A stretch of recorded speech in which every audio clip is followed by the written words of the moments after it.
नमस्कार. महाराष्ट्रामधील तमाम लाडक्या बहिणींचे लाडकी बहीण योजनेच्या नवीन व्हिडिओमध्ये स्वागत आहे. तर बघा बहिणींनो, लाडकी बहीण योजनेबाबत सर्वात महत्त्वाची मोठी अपडेट आली आहे. आताच्या घडीची सर्वात महत्त्वाची मोठी अपडेट आली आहे. लाडक्या बहिणींनो, लाडकी बहीण योजनेबाबत सर्वात महत्त्वाची मोठी अपडेट आली आहे आणि सर्वात महत्त्वाचा मोठा निर्णय या ठिकाणी घेण्यात आलेला आहे. त्यामुळे सर्व बहिणींसाठी सर्वात महत्त्वाची मोठी गुड न्यूज या व्हिडिओमध्ये असणार आहे. तर या व्हिडिओला आवर्जून शेवटपर्यंत बघा, जेणेकरून तुमच्या लक्षामध्ये सर्व माहिती येऊन जाणार आहे. सर्वात अगोदर सर्व बहिणींना एक सूचना आहे की तुम्ही व्हिडिओवर नवीन असल्यास पटापट सर्व बहिणींनी हा व्हिडिओ लाईक करून द्यायचे. ज्या माता भगिनींनी आपल्या चॅनलला सबस्क्राईब केलं नसेल अशा सर्व माता भगिनींनी आपल्या चॅनलला सबस्क्राईब करून घ्यायचे, जेणेकरून सर्व अपडेट तुम्हाला तुमच्या मोबाईल फ्रीमध्ये मिळत राहणार आहे. कोणतीही नवीन अपडेट तुमच्याकडनं मिस होणार नाही आहे. तर पटापट सर्व बहिणींनी चॅनलला सबस्क्राईब करा, जेणेकरून फ्रीमध्ये अपडेट तुम्हाला तुमच्या मोबाईल मिळत राहणार आहे. तर बघा बहिणींनो, सर्वात महत्त्वाची मोठी अपडेट ही KYC बाबत आलेली आहे. दुसरी गोष्ट डिसेंबर हप्त्याबाबत आलेली आहे आणि नोव्हेंबरच्या हप्त्याबाबत सुद्धा आलेली आहे. तर व्हिडिओला शेवटपर्यंत बघा, सर्व तुम्हाला माहिती एकाच व्हिडिओमध्ये मिळणार आहे. तर बघा, जास्त वेळ घेत नाही, डायरेक्ट माहितीला सुरुवात करतो. लाडक्या बहिणींना KYC करणं अनिवार्य केलेलं आहे. म्हणजेच काय, तर 31 डिसेंबर तुम्हाला ही लास्ट तारीख दिलेली आहे. त्याच्या अगोदर तुम्हाला KYC करूनच घ्यायची आणि ही KYC करणं बंधनकारक आहे.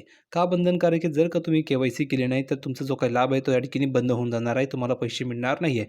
म्हणून KYC करणं बंधनकारक केलेलं आहे. KYC करताना ही चूक केली तर बंद होतील ₹1500. आता बघा, KYC करताना भरपूर बहिणी चुका करतायत. जर का तुम्ही ही चूक केली तर तुमचे ₹1500 बंद होऊन जाणार आहे. म्हणजेच तुम्ही KYC जरी केली, KYC तुमची झाली की सर माझी KYC झाली, पण जर का तुम्ही ही चूक केली असेल KYC करताना, तरी तुमचे पैसे बंद होऊन जातील. मग नेमकं आता ही चूक कोणती आहे, काय करायचे, सर्व तुम्हाला माहिती मी सांगतोय, लक्षपूर्वक बघा. आणि बघा, आता जे या ठिकाणी नवीन माहिती समोर आली आहे की तुम्हाला KYC करताना दुरुस्तीचे ऑप्शन आलेले आहे. म्हणजेच काय, तर तुम्ही KYC मध्ये जर का चुका केल्या असतील तर तुम्हाला या ठिकाणी दुरुस्ती करता येणार आहे. आणि ही दुरुस्तीचं ऑप्शन या ठिकाणी आजपासून सुरू झालेलं आहे. तर तुम्ही जे चुकी केली असेल तर ती तुम्ही दुरुस्त करून घ्यायची आहे. कशी करायची तेही सांगणार आहे. तर बघा, लाडकी बहीण योजनेच्या लाभार्थ्यांसाठी महत्त्वाची बातमी आलेली आहे. ती म्हणजे असं की लाडकी बहीण योजनेमध्ये महिलांना KYC करणं अनिवार्य केलेलं आहे. जर KYC केली नाही तर तुम्हाला योजनेचा जो काही पुढचा हप्ता आहे तो मिळणार नाही आहे. म्हणजेच डिसेंबरपासून पुढील जे काही हप्ते असतील ते तुम्हाला मिळणार नाही आहे. दरम्यान तुम्ही जर का KYC केली तरीही तुमचा लाभ बंद होण्याची शक्यता आहे. आता तुम्ही म्हणाल की सर तुम्ही आम्हाला सांगताय की KYC करा, जर KYC नाही केली तर लाभ बंद होईल, आणि एकीकडे तुम्ही सांगताय की सर KYC केली तरी तुमचा लाभ बंद होईल, असं का सांगताय? तर बघा बहिणींनो, असं कारण एक आहे की KYC करा ही सर्वांना कंपल्सरी, KYC जर केली नाही तर लाभ बंद होणार आहे. पण जर का तुम्ही KYC केली आणि KYC करताना जर का तुम्ही चुकीची KYC केली तर तुमचा लाभ बंद होऊन जाणार आहे, ही गोष्ट लक्षात ठेवा. म्हणून चुकीची KYC करायची नाही आहे. तर तुम्हाला यासाठी मी डिटेलमध्ये एक 8 मिनिटाचा व्हिडिओ सुद्धा दिला आहे आपल्या चॅनलवर. त्यामध्ये तुम्हाला मी अचूक संपूर्ण माहिती सांगितलेली आहे की कशी KYC करायची. तो व्हिडिओ बघून भरपूर बहिणींनी घरीच KYC केलेली अगदी योग्यरित्या त्यांचा लाभ सुरू आहे. जर तुम्हालाही तो व्हिडिओ बघायचा असेल तर चॅनलला भेट द्या, जाऊन तुम्ही तो व्हिडिओ बघू शकता. अगदी योग्यरित्या तुम्हाला मी सर्व माहिती दिली आहे, प्रॅक्टिकल सांगितलेलं आहे की कशी KYC करायची आहे. तर तुम्ही तो व्हिडिओ बघून घ्यायची आहे. ठीक आहे. आता बघा, तुम्ही जर का KYC केले तरी तुमचा लाभ बंद होण्याची शक्यता आहे. आता ते का होणार आहे ते समजून घ्या. तर बघा, या लाडक्या बहिणींचे पैसे बंद होणार आहे. आता कोणत्या बहिणीत त्यांचे पैसे बंद होणार आहे हे समजून घ्या. तर बघा, लाडकी बहीण योजनेमध्ये महिलांना KYC करण्याचे आवाहन राज्य सरकारने केलेलं आहे आणि ह्यासाठी 31 डिसेंबरपर्यंतची मुदतसुद्धा देण्यात आलेली आहे. त्यामुळे पुढच्या 15 दिवसांमध्ये महिलांना KYC करायची आहे. आता फक्त 15 दिवस तुमच्याकडे उरलेले आहे, तर पुढील 15 दिवसामध्ये तुम्हाला KYC करून घ्यायची आहे. पण भरपूर बहिणी काय करतील, शेवटी 31 तारखेला KYC करतील, 30 तारखेला KYC करेल. तर त्यावेळेस काय होणार आहे, तर वेबसाईट खूप हँग चालणार आहे, कारण त्यावेळेस खूप जास्त लोड येतो. भरपूर बहिणी शेवटची तारीख आहे म्हणून KYC करतील. तर मी तुम्हाला सांगतोय तसं करू नका, आजच KYC करून घ्या. कारण की शेवटी वेबसाईट हँग चालते आणि त्यावेळेस तुमची KYC होणार नाही आणि तुमची KYC राहून जाईल. जर का तुमची KYC राहिली तर तुमचा जो लाभ आहे तो बंद होऊन जाणार आहे. म्हणून तुम्हाला आत्ताच सांगतोय बहिणींनो, आत्ताच KYC करून घ्या. अजून तुमच्याकडे 15 दिवस उरलेले आहेत. पुढे बघा, जर KYC केली नाही तर योजनेचा लाभ कायमचा बंद होईल. आणि याआधी ही जी काही तारीख होती ही 18 नोव्हेंबर होती. 18 नोव्हेंबरच्या तुम्हाला KYC करायची होती. 18 तारखेला सुद्धा भरपूर बहिणींनी KYC केली नव्हती. तर जवळजवळ 1.1 कोटी म्हणजेच 1.5 कोटी महिलांनी KYC केली नव्हते. म्हणून 31 डिसेंबरपर्यंत ही तुम्हाला मुदत दिलेली होती. आता तरी सर्व बहिणींनी KYC करून घ्यावी, म्हणून ही मुदत तुम्हाला वाढवून दिलेली होती. आता बघा, अजूनही लाखो महिलांची KYC झालेली नाही आहे, त्यामुळे ही मुदत वाढवून देण्यात आलेली आहे की तुम्ही लवकरात लवकर KYC करून घ्यायची आहे. आता बघा, KYCमधील ही चूक तुम्हाला महागामध्ये पडू शकते. आता कोणती चूक आहे की जी तुम्हाला महागामध्ये पडू शकते, तर ही चूक तुम्हाला करायची नाही, जेणेकरून तुमचेसुद्धा पैसे हे तुम्हाला सुरू राहतील. जर का तुम्ही ही चूक केली तर तुमचे पैसे बंद होऊन जातील. कोणती चूक आहे लक्षपूर्वक बघा. लाडक्या बहिणींना KYC करताना विशेष काळजी घ्या. जर तुम्ही आधार कार्ड किंवा मोबाईल नंबर चुकीचा टाकला असेल तर OTP दुसऱ्याच क्रमांकावर जाईल. त्यामुळे महिलांना अडचणी येऊ शकतात. याचसोबत ज्या महिलांचे पती आणि वडील हयात नाही आहे त्या महिलांनी संबंधित कागदपत्रे ही महिला व बालविकास अधिकाऱ्यांकडे जमा करायची आहे.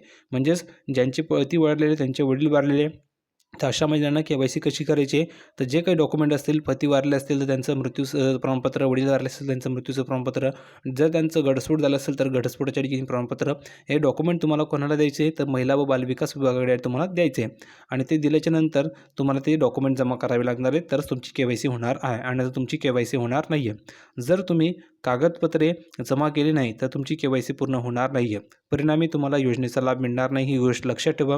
आणि KYC प्रक्रिया पूर्ण केल्यानंतरही ज्या महिला पात्र आहेत त्यांनाच योजनेचा लाभ मिळणार आहे.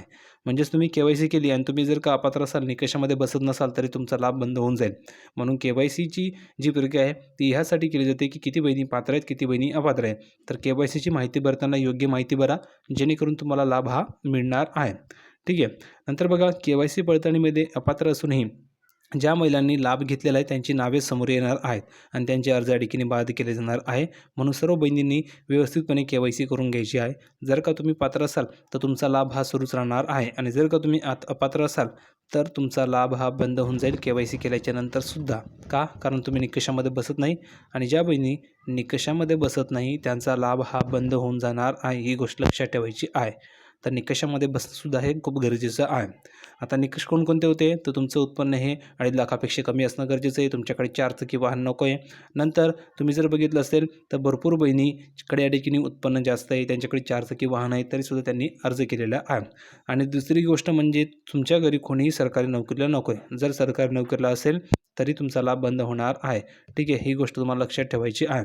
अशा बऱ्याचशा ठिकाणी अपडेट होत्या, त्या तुम्हाला मी मागच्या व्हिडिओमध्ये सांगितलेलं आहे की बहिणींनी कोणकोणते निकष या ठिकाणी पाळायचे आहेत. भरपूर बहिणी निकषामध्ये बसत नाहीत तरीसुद्धा त्यांनी लाभ घेतलेला होता, तर अशा बहिणींना अपात्र केलं गेलं आहे. जर का तुम्ही सुद्धा निकषामध्ये बसत नसाल तर तुम्हालाही अपात्र केलं जाईल, असं स्पष्टपणे या ठिकाणी सांगितलेलं आहे.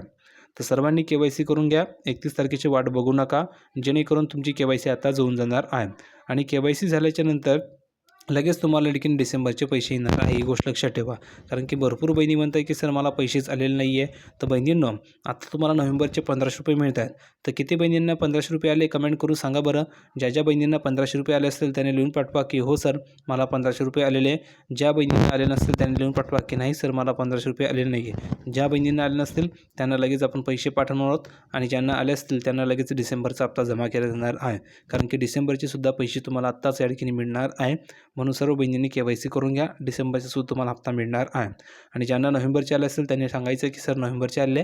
ज्यांना आले नसतील त्यांना नोव्हेंबरचे 1500 रुपये आणि डिसेंबरचे 1500 रुपये असे टोटल त्या बहिणींना किती मिळणार आहे, 3000 रुपये जमा केले जाणार आहे.